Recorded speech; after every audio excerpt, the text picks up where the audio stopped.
إذا في الامتحان الوطني نعاود والناس اللي حضروا معنا في البث المباشر السابق، إذا غير صبروا معنا شوية صافي.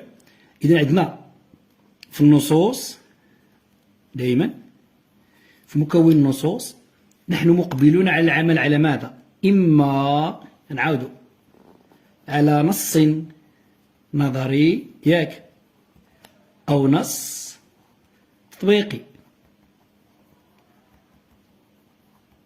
صافي مزيان. ما معنى النص النظري؟ هو عبارة عن ماذا؟ عبارة عن مقالة صافي، عبارة عن نص نقدي. هناك من يفهم بأنه مكون من فقرات منسجمة وغيرها صافي. يتحدث عن تيار ما أو مدرسة أو جنس. صافي مزيان. والبارحة عندما اشتغلنا على العناصر أريناكم نموذج ديال النص النظري هو اللي خدمنا عليه صافي، عبارة عن نص نظري بلا ما نعاودوا نشوفوا النماذج وغيرها. قلنا عبارة عن مقالة نص نثري، عبارة عن مقالة عبارة عن نص نقدي نثري، نزيدو هنا عبارة عن نص نثري صافي. ها هو عبارة عن نص نثري. الآن النص التطبيقي، النص التطبيقي عبارة عن ماذا؟ النص التطبيقي عبارة عن إما باش نكونوا واضحين بشكل مباشر، إذن عبارة عن قصيدة عمودية صافي، أو عبارة عن قصيدة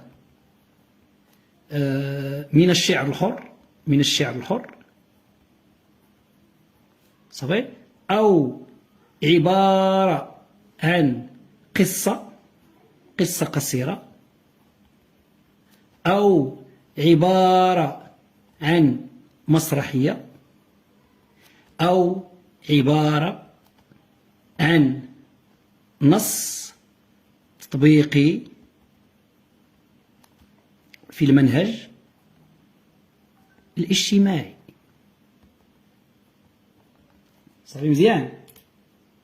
إذن لكي نشتغل بشكل واضح، نزوم شوية.